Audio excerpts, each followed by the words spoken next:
Ձեր փաստաբանը։ Բարև ձեզ հարգելի ռադիո լսողներ։ Եթերում ձեր փաստաբանը հաղորդաշարի վերջին թողարկումն է։ Այսօր մենք խոսելու ենք իրավագիտակցության մասին եւ այս թեմայի շուրջ զրուցելու նպատակով մեր տաղավար ենք հրավիրել իրավաբանական գիտությունների թեկնածու փաստաբան Ավետիք Հարությունյանին։ Բարև ձեզ, պարոն Հարությունյան։ Բարև ձեզ, Տիկին Սոլոմոն։ Պարոն Հարությունյան, այսօր խոսելու ենք մի թեմայի մասին, որը վերաբերում է յուրաքանչյուրիս։ Յուրաքանչյուրս օժտված ենք կամ ունենք իրավագիտակցության տարբեր մակարդակներ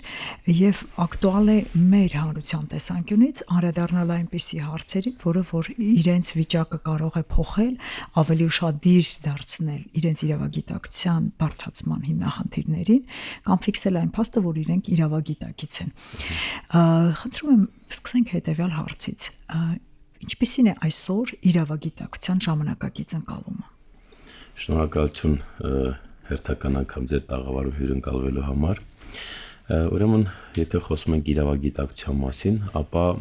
ունենք այսպես ասած դասագրքային բնորոշումներ կամ ճշմարտություններ, դրան զուգահեռ մենք ժամանակին հետազոտություն ենք իրականացրել եւ դրա հիման վրա նաեւ փորձ եմ կատարել ինքս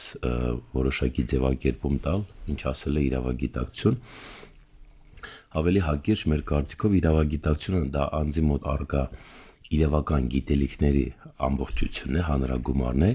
եւ նրա վերաբերմունքը իրավական երևույթներին ամենահակիրճ, պարզ, մատչելի ձևով։ Այս հանգամանքը հաշվի առնելով մենք պիտի հասկանանք, որ եթե ուզում ենք անձի մոտ այդ իրավական գիտելիքները լինեն բավարար չափով կամ զարգացած կամ մշտապես զարգացման փուլում գտնվեն, բնականաբար այդ ուղղությամբ պետք է աշխատանք կատարել։ Աշխատանք կարող է իրականացվել հիմնականում երկու ուղղությամբ, այսինքն մեկը վերևից, մեկը ներքևից։ Փիլիսոփայության մեջ մենք ունենք, չէ, ինդուկցիա եւ դեդուկցիայի մեթոդները, այո, մի պարագայում մասնավորից ընդհանուր ենք գնում, մյուս դեպքում ընդհանուրից մասնավոր ենք գնում, այսինքն հակառակ։ Այս պարագայում եթե դիտարկենք, որ եւ քաղաքացին եւ պետությունը պետք է շահագրգռված լինեն անձի իրավագիտակցության մակարդակի բարձրացման հարցով, ապա կարող ենք ասել, որ այս հարցի հաջող իրականացման դեպքում անգլերեն տարբերակով ասած win-win կունենանք, այսինքն երկու կողմերն էլ հաղթող դուրս կգան։ Մի կողմից քաղաքացին ավելի իրավական առումով ավելի պաշտպանված պետք է զգա իրեն եւ դրան զուգահեռ արդեն պետությունը կունենա այնպիսի քաղաքացիներ, որոնք ոչ միայն տեղյակ են իրենց իրավունքների, ազատությունների եւ պարտականությունների մասին, այլ նաեւ այդ իրավական գիտելիքները ունենալով հանդերձ ենթադրաբար հիպոթետիկ ասենք ցուցաբերեն իրավաչափ վարքագիծ, իրենց կդրսևորեն որպես իրավագիտակից քաղաքացի, դրա հետ միաժամանակ անհրաժեշտության դեպքում պետական այն մարմինների աշխատակիցները, ովքեր որ պայմանական ասենք հնարավորություն չեն ընձեռել, որպեսզի քաղաքացին լիարժեքորեն իրացնի իր իրավունքները, կպահանջեն տվյալ իշխանության ներկայացուցիչ կամ պաշտոնատարանցից, որպեսզի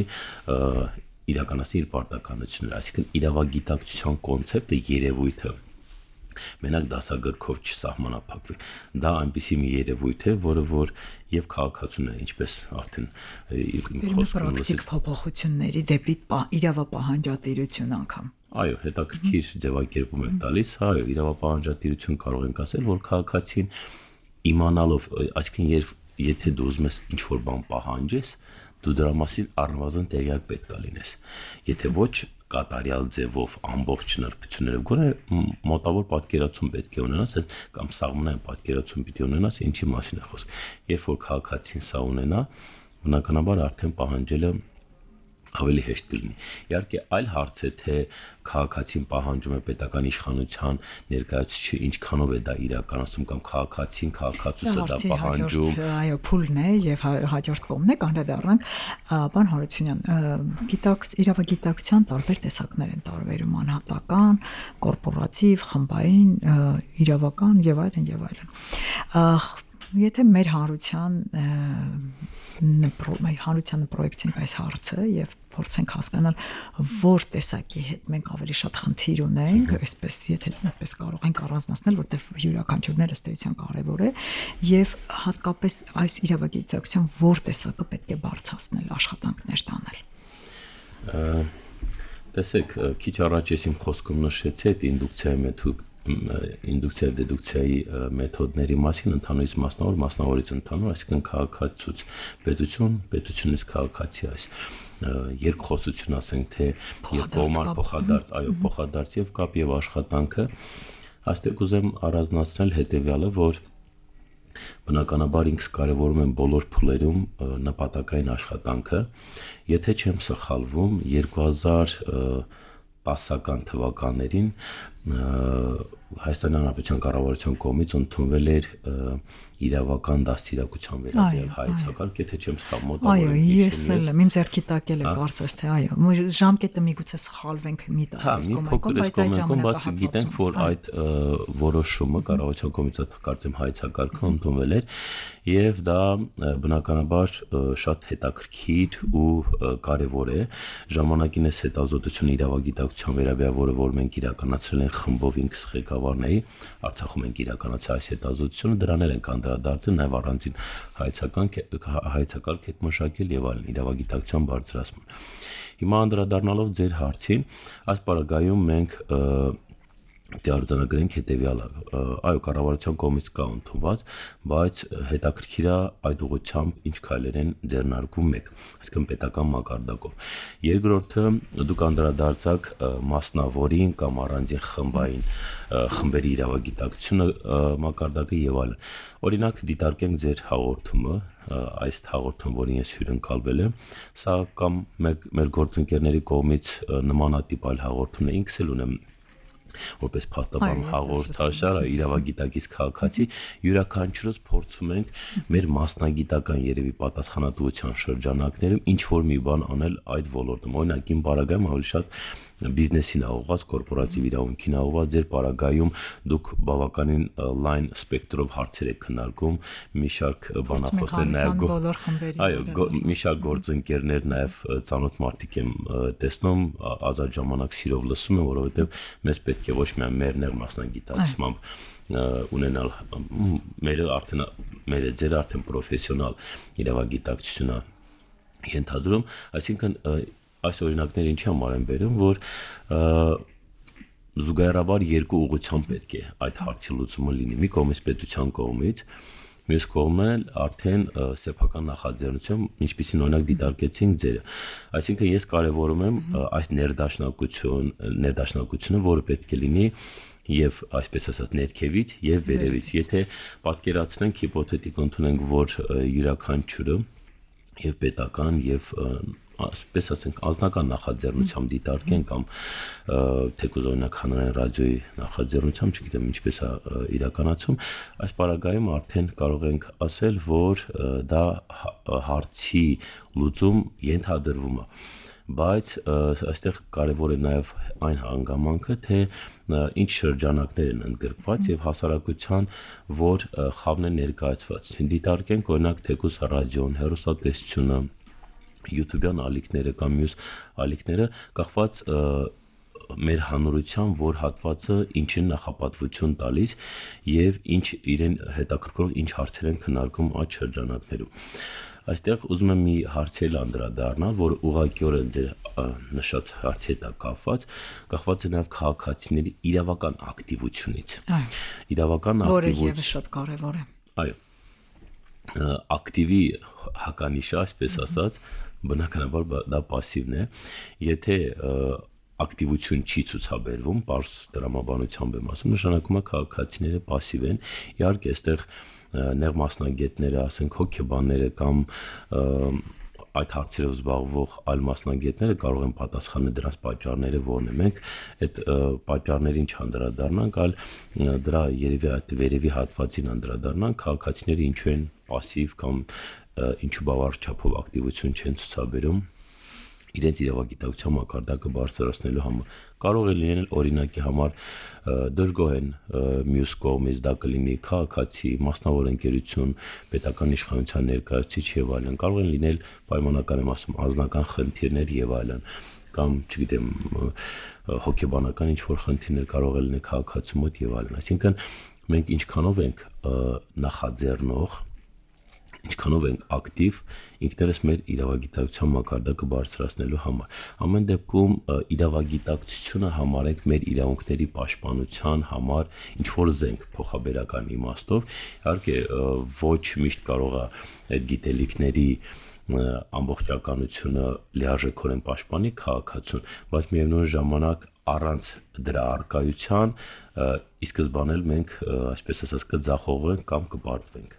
Եվ նաև միգուցե իրավագիտակցությունը, եթե անհատական մակարդակով նայենք, միգուցե սխալվում եմ, բայց ինչ որ առումով իրավական արկա տվյալ անձի մոտ արկա խնդիրների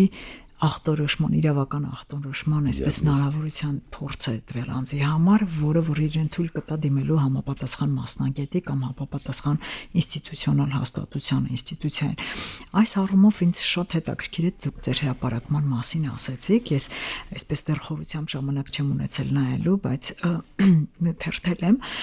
դուք շեշտադրում եք նաև հանրակրթություն, բուհական հաստատություններ։ Այս առումով այսպեսի մի հարց ունեմ, Վարդանության։ Տեսեք, մենք ասում ենք, որ իրավագիտակցությունը, եւ դուք էլ նշեցիք ձեր խոսքում, դա ներքևից վերև գնացող պահանջն է եւ հակառակը, եւ նաեւ աշխատանք դրան պետք է հաջորդի։ Եթե մենք սկսում ենք նախադպրոցական հաստատությունից, հանրակրթությունից, բուհից, միգուցե բուհում այսօր արդեն անգամ ուշ է, մենք ձևավորում ենք կարիք, պահանջ եւ ինչպես պետք է սա իրականացվի այս հաստատություններում, կրթական հաստատություններում, որտեղ բացի ընտանիքից անձը կարող է նաև իրավագիտակցության առումով դաստիարակվել եւ ինչ իրավական հետևանքներ արդյունք կարող է սա տալ, այսպես շոշափելի իմաստով։ Շատ լավ, գրքին անդրադարձակ, սա ուրեմն 2016-18 թվականներին ենք հետազոտություն իրականացրել Արցախում երիտասարդների եւ դպրոցականների ավագ դասարանի աշակերտների շրջանում հետազոտությունը նաեւ հարցաթերթի միջոցով ենք իրականացրել Քաշաթաղի շրջանից մինչև հյուսիսից մինչև հարավ, Քարվաճարից մինչև Քաշաթաղ, եւ մեր նպատակը այն էր, որ բացահայտենք ինչքանով են քաղաքացիների տեղյակ իրենց իրավունքներից, այսինքն աշակերտները եւ արդեն երիտասարդները։ Ոնց ներկայացրեք հանրության։ Այո,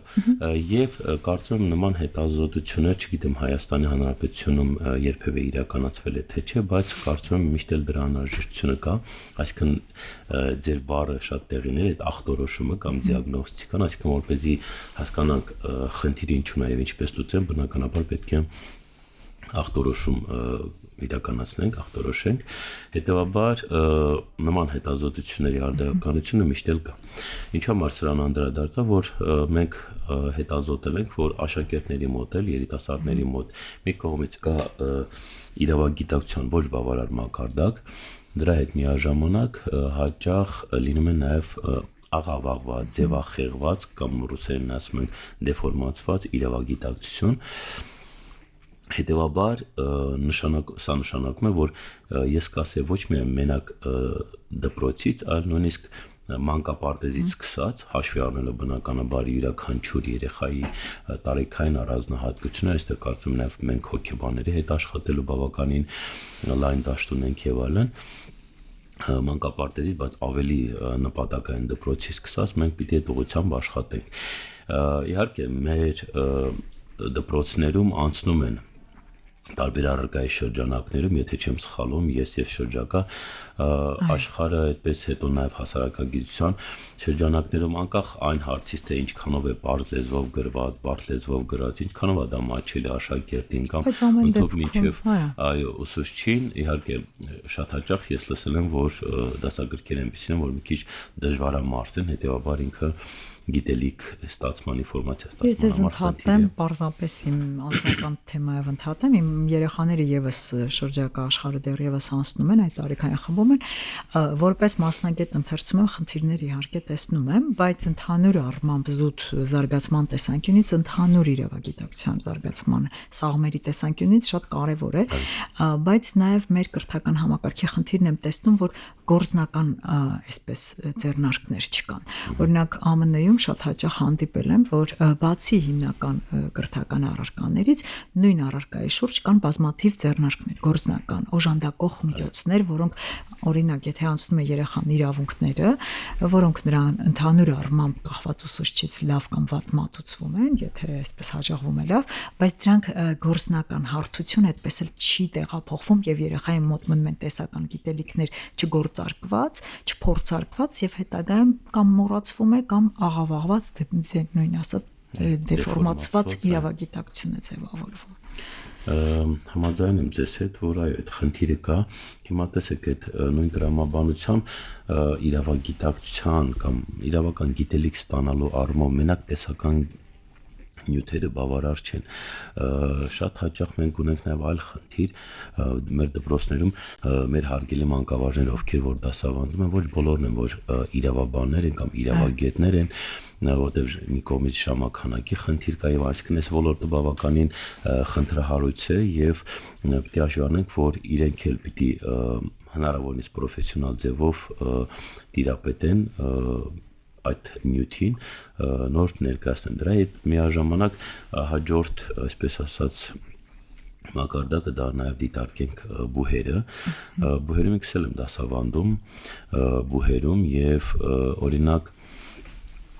ոչ իրավաբանների մոտ, եթե խոսել ունենք, ինքս իրավաբաններին եմ դասավանդում հիմնականում, ոչ իրավաբանների մոտ, ասենք իրավագիտություն առարկան են անցնում, կարող է կես սեմեստր են անցնում, կիսամյակ կամ սովորաբար կիսամյակ են անցնում եւ ամբողջական մի ամբողջ տարի այդ առարկան չեն ուսումնասիրում, հետեւաբար 6 մի քանի ամսվա 4-5 ամսվա ընթացքում ամբողջական պատկերացում կազմել իրավագիտության վերաբերյալ եւ այլն, կարծում եմ մի քիչ դժվար կլինի ոչ մասնագետների համար։ Դրա հետ միաժամանակ, բայց մի հանգամանքի մասին էլ խոսենք, որ հատկապես ներկա ժամանակաշրջանում եւ 21-րդ դարում եւ այս ժամանակաշրջանում հիմնականում մեր հանրությունը բավական շատ օգտվում է ուրեմն համացանցից բնականաբար եւ այստեղ պիտի հաշվի առնենք նաեւ այնպիսի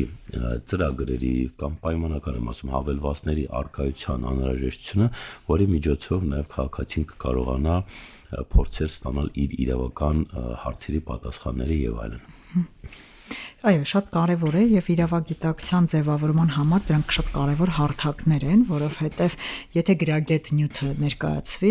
ուրեմն դրանից հանրությունը շահում է, որտեղ սոցիալական մեդիայից նույն շատ է օգտվում կամ նույն այսպես պաշտոնական կայքերից, եւ եթե դրանք աղավաղված են, մասնակի ինչ որ ներկայացումներ են ցանկալի շեշտադրումներով, ապա այստեղ եւս էլի հանրությունը տուժում է։ Դրա համար կարծում եմ իրավագիտակցության հետ սերտ առնչություն ունի նաեւ իրավական մշակույթի արկայությունը տվել հանրությունում, որի համար եւս կարևոր են այդ իրավական դաստիարակությունը, իրավական մտածողությունը եւ այլն կարելի է սրանք շարունակել։ Այ ինչ եք կարծում, մեզ ինչն է խանգարել, որտեղ մենք ցավոք մեր հանրությունը, ես չեմ տարանջատում, հա, Հայաստանի Հանրապետությունում այսօր Արցախից տեղահանված անձանցով մենք նույն հանրությունն ենք, այստեղ մեր իրավական մշակույթի առումով ինչ խնդիրներ ունենք, որը չի տանում իրավագիտակցության ձևավորմանը։ Միթե մենք այստեղ ժամանակ մեր դեմ է աշխատել, այսպես երկար ժամանակը նկատի ունեմ, որը ավելի քան ասենք 1 դար կարող է լինել, որ չի ձևավորել թե ազգային մենտալիտետով պայմանավորված է, թե կոնկրետ այստեղ պետության անելիքը հստակ չի եղել, որովհետև եթե մենք մեզ համեմատում ենք այլ պետությունների հետ, նույն արևմուտքի հետ կամ արևելքի հետ, որոշ երկրներ կան արևելքում, որտեղ մենք այսպես լավ ենք զգում, որ մենք ի տարբերություն իրենց ավելի իրավական մշակույթ ունենք, քան իրենք, կամ արևելքում այն պետություններ կան, որ մենք այսպես դարեր ունենք հասնելու։ Եվ արևմուտքը, որ այս առումով ավելի կայուն բնութագրիչ ունի բոլոր պետությունների տեսանկյունից, չարեց պատժվում է։ Պետք է իմանա, որպեսզի դիմի եւ այլն, այսինքն շատ կարճ այսպես բանաձևեր են եւ մատչելի մարդկանց հասարակության համար, բայց մեզ մոտ կարծես թե խնդիր է, որովհետեւ երբեմն օրենսդրությունը կարող է չիմացվի հանրության կողմից, դրանից տուժի եւ մյուս դեպքում էլ ոչ, այսպես ինչ որ ընդհանուր մոտեցում չկա, որ անձի մոտ նաեւ պահանջ լինի, որ բարձրացնի իր իրավագիտակցությունը։ Տեսեք, հետաքրքիր հարց է, որովհետև սկսենք նրանից, որ ինչ ենք հասկանում իրավական մշակույթ ասելով, իհարկե բնորոշումներ չեմ տա, ուղղակի ակադեմիկոս Վլադիկ Ներսյանցի բնորոշումը տամ, որ իրավական մշակույթը դա անձի մոտ այդ իրավական գիտելիքներով պայմանավորված նրա զարգացվածության աստիճանն է։ Այսինքն, եթե մենք այս պահին ձեզ հետ քննարկում ենք իրավագիտակցության մակարդակի հարցը, ինչպիսին է մեր հասարակությունը, ինչպես կարող է բարձրացնել եւ այլն, իրավական մշակույթը հաշվեք իրավագիտակցությունից որոշակի աստիճան բարձր մակարդակում գտնվելն է, այսպես ասենք, եթե հայ ժողովուրդը ամբողջ աշխարհին, քաղաքակիրթ աշխարհին ծանոթ է իր մշակույթով, ապա վստահաբար կարող եմ ասել, որ կարող է հայտնի է նաև իր իրավական մշակույթը, որտեղ իրավական մշակույթի մեջ մենք կարող ենք ներառել նաև դերևս աշտի-շատի, շահապիվանի, աղվենի, մենք ունեցել ենք եւ շատ այսպես պրոգրեսիվ։ Բայց այսօր մենք այդ ժառանգությունը, իրավական ժառանգությունը եւ մշակույթը գրողը չենք ցավոք։ Այդ ժամանակից սկսած մենք ունեցել ենք տարբեր եկեղեցական ազգային եկեղեցական ժողովներ, որի շրջանակներում քննարկվել են իրավական հարցեր, հայ իրականության համար հայտնի Աղվենի կանոնական սահմանադրությունը, որը ընդունվել է 488 թվականին վաճառական բարեպաշտ արքայի կողմից, Արցախի արքա վաճառական բարեպաշտի կողմից, ինքը եւս նաեւ համաշխարհային մասշտաբով ինքը առաջիններից մեկն է, եթե ոչ հենց առաջինը, այսինքն երբ որ խոսում ենք իրավական մշակույթի մասին, մենք պիտի մեր հասարակությունը պետք է վստահաբար իմանա, որ այդ իրավական մշակույթ ասվածը մեզ համար խորտ անծանոթ երևույթ չէ, մենք դրանով ապրել ենք հազարամյակներ շարունակ։ Հիմա երբ որ վերադառնում ենք ներկա ժամանակաշրջան, այսինքն մոտ 1500 տարի հետո, այսինքն ներկա ժամանակաշրջան, ապա պիտի արձանագրենք հետևյալը։ Այս պահի դրությամբ ցավոք սրտի օրինակ պրոֆեսիոնալ կամ մասնագիտական մակարդակում, այսինքն իրավաբանների մոտ, ովքեր որ իրենց մասնագիտության մեջ որոշակի հաջողության հասել են, պրոֆեսիոնալ գործունեությամբ զբաղվում, այս բaragայում կարող ենք ասել, որ այդպիսի, այսինքն մասնագիտական իրավագիտակցության մակարդակ է եւ բնականաբար կախված մարդու դրսևորած վարքից իրավաչափ վարքագիծը, ոչ իրավաչափ եւ այլն, դրանով էլ կարող ենք բնորոշել տվյալ անձը ինչքանով առողջություն իրավական մշակույթի հետ, թե ոչ։ Այսինքն մի փոքր եթե թվաբանական մասով անդրադառնանք, այսինքն Հայաստանի Հանրապետության բնակչությունը ներառյալ Արցախից բռնի տեղահանված մեր հայրենակիցների հետ միասին դիտարկենք 3 միլիոն ենք։ Հիմա եթե ուզում ենք մենք մի փոքր ոչ ստանդարտ մոտեցումով եմ ներկայացնում, այսինքն եթե ուզում ենք հասկանանք այդ հասարակության մեջ 3 միլիոն հասարակության մեջ, ովքեր մի մասը փոքրահասակներ են, ասենք մանկապարտեզի երեխաներ եւ այլն, եթե այն հիմնական մասը վերցնում ենք 2 քանի միլիոն օրինակի համար, որպեսզի գնահատական տանք իրավական մշակույթի առումով ինչքանով ենք զարգացած, պետք է դիտարկենք մի կողմից յուրաքանչյուր անհատի մոտ դրա արկայությունը կամ ոչ լիարժեք կամ բացակայությունը եւ այլն, եւ ըստ դրա նաեւ ընդհանուր բնութագիր տանք մեր հասարակության։ Իհարկե սա բավականին դժվար, միգուցե ինչ որտեղ անիրագործելի բան կլինի, գործընթաց կլինի, բայց միևնույն ժամանակ մոտավոր կարող ենք այդ ամեն ինչը ներկայացնել։ Այսինքն եթե օրինակի համար հասարակության մոտ իրավական ակտիվությունը բացակայում է, հետաքրքրություն չկա նույն իրավագիտակցության մակարդակի բարձրացման, ցավոք սրտի մի ուրիշ թեմայի մասին պիտի խոսեմ, իրավական ժխտողականության առկայությունը, նույնիսկ նիհիլիզմը։ Արդյոք այդ ցածր մակարդակն է իրավագիտակցության բերում ժխտողականության, թե ժխտողականության արդյունքում արդեն չեն օգտվում մարդիկ իրենց իրավական։ Թույլ համաձայնվել, այո, ձեր կարծիքի հետ, որ երկուսն էլ կարող են տեղ գտնել, այսինքն գոյություն ունենալ, այսինքն մի կողմից ժխտողականություն ասելով ինչ ենք հասկանում, երբ որ անձը ինչ որ հանգամանքներով պայմանավորված կամահարական արհամարական վերաբերմունք ունի իրավական երևույթների նկատմամբ իրավունքի, օրենքի, նաև իրավապահ համակարգի նկատմամբ եւ այլն, սա բերում է իրավական նիհիլիզմի եւ միևնույն ժամանակ նման միջավայրում եթե քաղաքացին ուրեմն ապրում է, գործունեություն է ծավալում եւ այլն, ինքնաբերաբար ինքը դառնում է դրա մի մասը։ Այո, այդ նիհիլիզմի կրողը։ Այո, կրողը եւ ցավոք սրտի դա արդեն մի կողմից երկու ուղղությամբ պայքարը պիտի գնա, մի կողմից իրավագիտակցության մակարդակի բարձրացման, միևնույն ժամանակ դրա հաղթահարման ուղղությամբ պետք է աշխատանք տարվի, այնպես որ ուղղությունները մի քիչ շատանում են։ Բարի, երբ մենք խոսում ենք իրավագիտակցության մասին, օբյեկտիվ հարցը, որի մասին մենք արդեն ասացինք, պետության վրա է դրված, այս մասով նաև դիտարկում կա, որ Սահմանադրական դատարանի որոշումներից մեկում 167-ն է կարծես թե թվով, որ ոչ բավարար աշխատանք է տարվել իրավագիտակցության բարձրացման ուղղությամբ։ Եվ այստեղ կոնտեքստը իհարկե ավելի լայն է նաև բացվում, բայց այստեղ այս դիտարկումը կա։ Հիմա եթե մենք փորձում ենք հասկանալ, այ որ աշխատանքն է, որ բավարար կհամարվի, պարզ է դա հանրության փոփոխության մեջ ամրագրումն է։ Դուք նշեցիք նաև յուրաքանչյուրիս հաղորդման այսպես տիրույթում ակտիվությունը իրավական բնույթի այս շրջանակից դուրս մեր մասնագիտական գործունեությունը, բայց եթե նայենք, որ յուրաքանչյուր մարմին իր լիազորությունների շրջանակներում իր գործառույթները իրականացնելով այդ ոչ բավարար իրավագիտակցությունը որտեղ պետք է հասկանալ եւ աշխատանքները ավելի ինտենսիվացնել։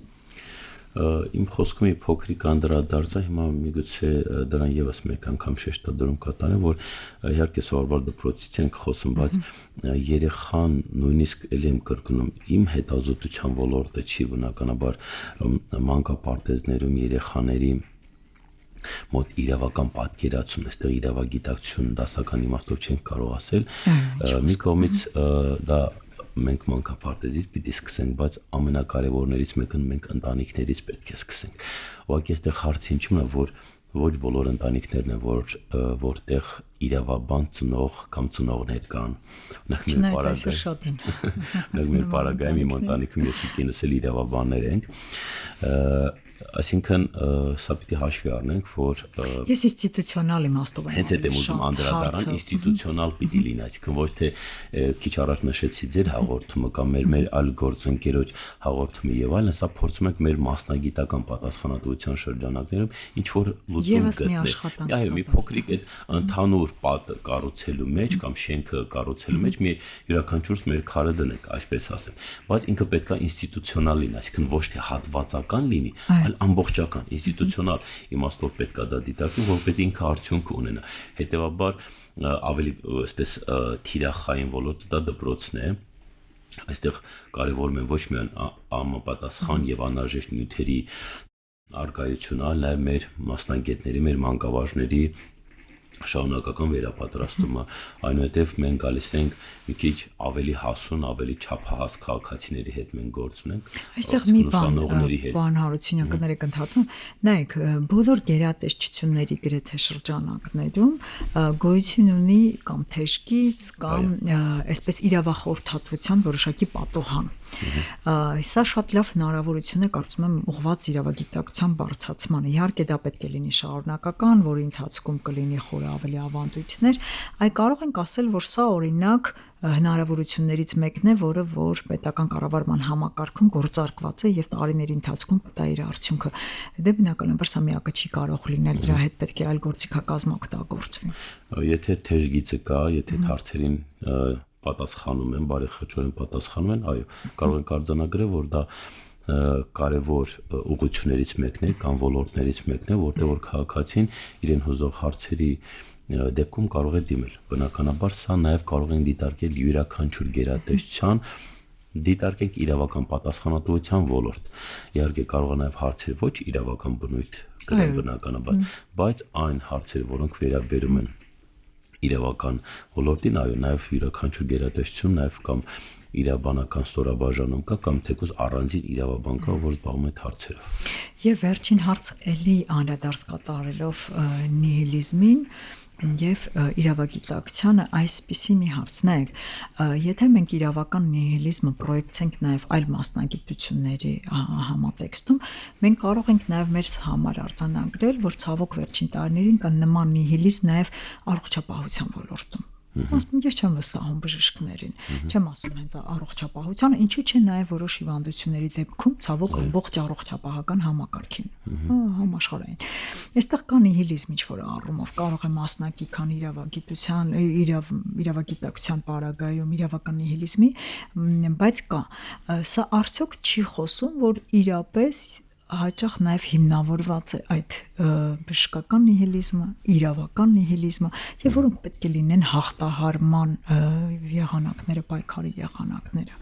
Իհարկե այն ինչ որ ասվեց, դրա հետ ամբողջությամբ համաձայն եմ, կարող ենք ժամանակակից, այսպես չգիտեմ, ինչ որ լուծումներ առաջարկել մեր հանրությանը։ Տեսեք, ձեր ասացի հիմա վրա մտքովս հետեւյալ անցա, որ դրա ակունքում կանգնած է անտարբերությունը, կարծում եմ, ինչ որտեղ, չգիտեմ, նման ձևակերպում կա իրավական անտարբերությունը, նույնինքը նաև կարող ենք պրոյեկտել նիհիլիզմի հետ, այսինքն երբ որ մի կողմից քաղաքացի Եթե անգամ չկա էլ ամեն դեպքում էլ կարող է իրապես լուրջ պատճառ լինել։ Ցավոք սրտի դա է, այսինքն չեմ ուզում ինքներս մենք մեզ մշտապես քննադատենք եւ այլն, բայց երբ որ քաղաքացին օրինակ շահագրգռված չէ, օբյեկտիվ սուբյեկտիվ պատճառներով պայմանավորված շահագրգռված չէ իր իրավական գիտելիքների մասին հոգ տանելու, ներսյանց ասում է աճեցնելու իրենց իրավական ծառը կարծեմ իրենց մշակելու իրենց իրավական այգին եւ այլն, այսպես փիլիսոփայական ձևակերպում է տալիս, այսինքն յուրաքանչյուրս շահագրգռված պետք է լինենք մեր բնականաբար մեր անձնական դիրույթում շահագրգռված պետք է լինենք մեր իրավագիտակցությունը բարձրացնելու։ Բայց այստեղ եթե ել եմ կրկնում կա օբյեկտիվ կամ սուբյեկտիվ պատճառ, որը քաղաքացին անտարբեր է եւ ինչ որտեղ չի վստահում դիմացինին, անկախ նրանից ձեր պարագայում ասած դա առողջապահության ոլորտի հետ կապված կլինի կամ վերադառնանք մեր իրավական ոլորտ, դա դիմացինի, չգիտեմ, քաղաքացու հետ առուվաճառք արել, ինչ որ խնդիր առաջացել, չի վստահում, մասնավոր ընկերության հետ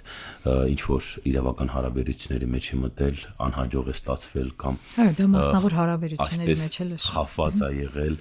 չի վստահում, պետական մարմնի հետ, առանձին աշխատակցի հետ պայմանավորված կարող է ինքը թերացել է, բայց ամբողջ համակարգին է դա վերաբերում եւ այլն։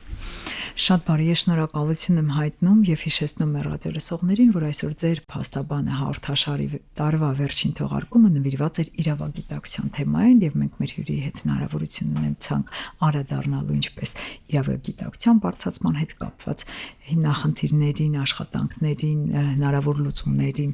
ինչպես նաեւ իրավական մշակույթին անդրադարձանք եւ հիշեցնեմ մեր հյուրներ իրավաբանական գիտությունների թեկնածու փաստաբան Ավետիք Հարությունյանը, ցես հետ էր հաղորդման հեղինակ Նարինե Սոլոմոնյանը։